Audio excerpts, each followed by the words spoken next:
My name is Andrew Jameson, and today I'd like to offer my reflections on Safe, the Ghostwriter Chronicles, which is published this week by Author House.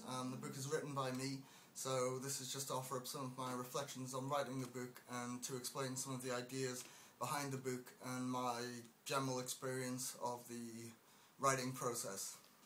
Okay, say a little bit about Safe. I guess I had the idea for Safe when I was around 12 years old, and from there, it was in probably 1995 where I'd just seen David Fincher's Seven, Michael Mann's Heat, and I was generally watching kind of lots of buddy cop type scenario films, so I had an idea for a thriller. I knew I wanted to set it within the United States, simply because all of my favourite actors came from the States, and I had kind of an idea for a kind of serial killer story, mixed with kind of supernatural elements. So I had the idea then, and I spent the next kind of, the next 7 to 8 years just kind of drawing ideas without actually putting pen to paper, which is due to my inherent laziness, but I just didn't do any kind of work or research on the book, and I generally didn't have a structure for it. I only had a title, which was always Safe, and I had the general kind of idea for what I wanted the story to be. Once it became clear that I wanted to tell a love story, I wanted to make that story kind of epic, and I wanted to be able to ask kind of theological questions within that, and to be able to just kind of make it epic in scope and epic in terms of what would happen on the pages. I think it became clear to us where to set the book when I was at university, and I studied some American texts from the 18th and 17th century. One of them stood out, which was letters by an American farmer, it generally asked the question of what was an American. And since my story was going to be kind of set in America, I thought that the answer to that question would lie in the history of America, and specifically the history of kind of slavery, civil war, and the civil rights movement within America. I guess the idea for that had primarily come from a B-movie I saw called Candyman, Farewell to the Flesh, in which a young woman is haunted by a ghost who was himself created by the slave trade, and by the kind of history of her family in terms of what they were doing with slaves, and in terms of how that would affect the present time for the American South. So I guess the idea to set it in the South had always been there, from kind of days of watching dodgy B-movies set in the South. But then once I was at university, it was really interesting to me kind of what the kind of blemish and kind of disease of slavery would mean for any kind of eventual kind of panacea for the American future. Basically, that's where it stemmed from.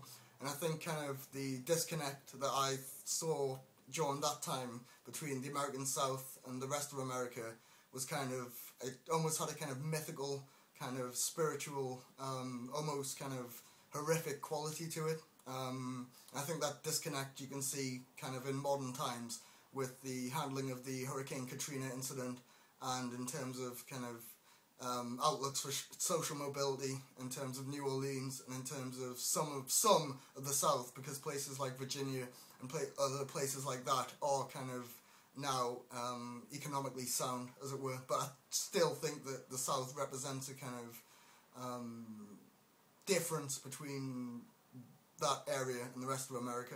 So, okay, that's where I set in the South. You'll notice that in terms of the rest of the book, it's footnoted with music.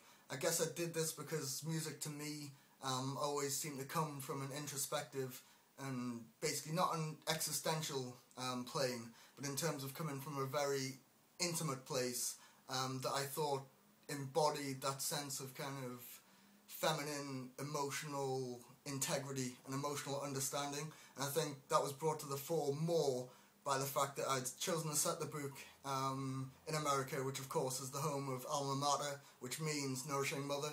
So that kind of feminine ideal was something that I wanted to bring into the story, and I thought that that would be special for a love story, and special from my own kind of feelings about music, art and culture and everything like that.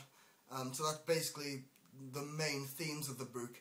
In terms of kind of setting up some of the different bad guys and good guys in the book, I think my bad guys stem from this idea of kind of having a kind of monolithic, autocratic regime within Washington, and then seeing how that regime would then react against other countries that had been affected by the kind of destruction of their own history, such as China, in terms of the destruction of Confucianism, and kind of how those different areas of the world would kind of come into conflict because of changing environmental concerns and changing kind of political ideologies. That's what I basically wanted to set up.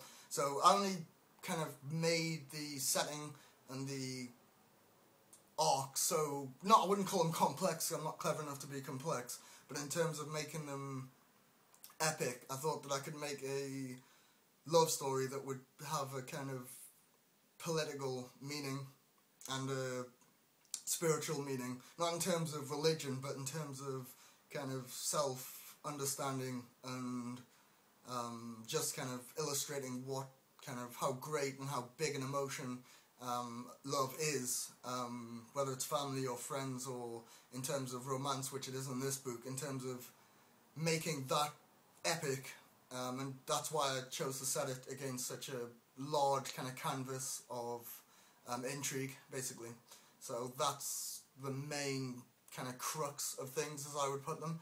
I don't think there's much more to say, because I'd like to leave most of the rest of kind of your understanding of the book to how you feel about it after you've read it. But that's what it is to me, and that's why I chose to write the thing.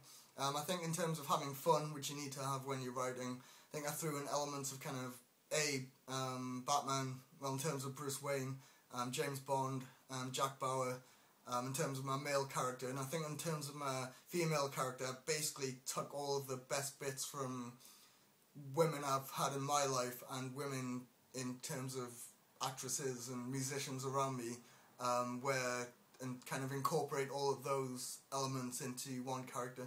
So I don't know which one I prefer, but it's probably Jennifer rather than the Stephen Clark character. But you may feel differently, or you might like the bad guys, but I don't. So yes, anyway, that's me, finished on Safe. I really enjoyed writing it. The artwork on the cover is all mine. It's available to buy now from authorhouse.com. I think it's about $15.50, but I haven't checked, which I should do again. But yes, that's me on Safe, and that's all I've got to say. So I hope you read it. I've really enjoyed writing it. Okay, thank you. Bye.